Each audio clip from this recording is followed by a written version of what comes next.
Hi guys, welcome to Present Technologies Velacheri Head Office Placement Success Story. Today placement success story நம்ம பார்க்க போகிறது sister Priyanka. அவங்க எங்களோட type கம்பெனியில் டேட்டா அனலிஸ்டாக ஆஃபர் வாங்கியிருக்காங்க 3.5 LPA பேக்கேஜில். ஸோ அவங்களோட இன்டர்வியூ எக்ஸ்பீரியன்ஸை பற்றி நம்ம கேட்டு தெரிஞ்சுக்கலாம். ஸோ ஃபர்ஸ்ட் உங்களை பற்றி சொல்லுங்க, உங்கள் நேட்டிவ் என்ன, எந்த காலேஜ், எந்த இயர் பாஸ் அவுட், என்ன டிபார்ட்மெண்ட்? எஸ் சார், என்னோட பேர் பிரியங்கா. நான் என்னோட நேட்டிவ் வேலூர். ஸ்கூல் அக்ஸிலியம்ல படிச்சேன், காலேஜ் MMS காலேஜ்ல படிச்சேன். 2022 பேட்ச். நான் ஐடில ஒரு எக்ஸ்பீரியன்ஸ் 1 இயர் இருந்தது, அதுக்கப்புறம் ஒரு கேப் இருந்தது. தென் என்னோட ஃப்ரெண்ட் மூலமா தான் ரெஃபர் பண்ணி இங்க பெசன்ட் டெக்னாலஜில சதர்லாந்துல 1 இயர் வொர்க் பண்ணீங்க. ஆமா, 1 இயர் வொர்க் பண்ணேன். ஒரு 2 இயர்ஸ் கரியர் கேப். ஏன்னா நிறைய பேர் நான் ஐடில இருந்து ஐடில மூவ் பண்ணணும்னு இன்ட்ரெஸ்டடா இருப்பாங்க. கரியர் கேப்ல ரீஎன்ட்ரி கொடுக்கலாமான்னு கேட்பாங்க. சோ அதுக்கான ஆப்பர்ச்சுனிட்டி இருக்குங்கிறது இப்ப நீங்க ஒரு ஆஃபர் வாங்கினதுக்கு அப்புறம் அவங்களுக்கு ஒரு ஐடியா கிடைக்கும். ஓகே, கரியர் பிரேக்ல இருந்தும் ரீஎன்ட்ரி கொடுக்கலாம். சேம் டைம் ஒரு 1 இயர் நான் ஐடில இருந்தா கூட அக்செப்ட் பண்றதுக்கு கம்பெனி இருக்கு. அக்செப்ட் பண்ணி தான் உங்களுக்கு 3.5 LPA பேக்கேஜ் கொடுக்குறாங்க. ஆமா ஆமா. சோ இன்டர்வியூ மொத்தம் எத்தனை ரவுண்ட் வச்சாங்க உங்களுக்கு? ஆல்மோஸ்ட் 3 ரவுண்ட் வச்சாங்க.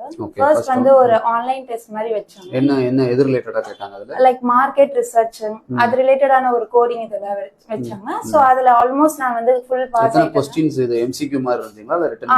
லைக் MCQ மாதிரி தான் இருந்துச்சு. ஆல்மோஸ்ட் 30 क्वेश्चंस கிட்ட இருந்தது. ஜெனரல் என்ன மாதிரி क्वेश्चंस அது? ப்ராசசிங் ரிலேட்டடா, அதாவது ஒரு மார்க்கெட்ல என்னென்ன ரிசர்ச் பண்றோம் அது பத்தினது. லைக் நெக்ஸ்ட் நம்ம IQ டெஸ்ட் ரிலேட்டடா மாதிரி கேட்டிருந்தாங்க. சில ஜெனரல் நாலேஜ் क्वेश्चंस கேட்டிருந்தாங்க. அந்த இது கேட்டாங்க ஃபர்ஸ்ட் ரவுண்ட். இதுதான் ஃபர்ஸ்ட். இது ஆன்லைன்ல நடந்துச்சு. ஆமா. Second round GD group discussion வச்சாங்க.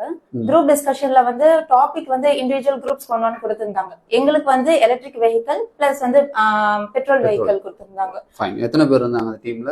அந்த டீம்ல ஆல்மோஸ்ட் ஒரு 15 மெம்பர்ஸ் இருந்தாங்க. ஓகே. அதுல நீங்க என்ன டீம்ல இருந்தீங்க? பெட்ரோலா எலக்ட்ரிக்கலா? இல்ல தெரிஞ்ச பாயிண்ட்ஸ் அந்த பெட்ரோல் அண்ட் வெஹிக்கிள் பத்தி ஆப்போசிட்டா உட்கார வச்சு பேச வச்சிருந்தாங்க. நீங்க எந்த டீம்? நான் எலக்ட்ரிக்ல இருந்தேன். ஓகே, எலக்ட்ரிக்கல் பேசுறீங்க. அதுல எத்தனை பேர் ஷார்ட் லிஸ்ட் பண்ணாங்க? அதுல 3 மெம்பர்ஸ் தான். 3 பேர் தான். அதுல நீங்க ஒரு? ஆமா, நானும். Third round manager round. So full and full self introduction and project ரிலேட்டடான எக்ஸ்பிளனேஷன் தான் கேட்டிருந்தாங்க. ஜெனரல் क्वेश्चंस தான் கேட்டிருந்தாங்க.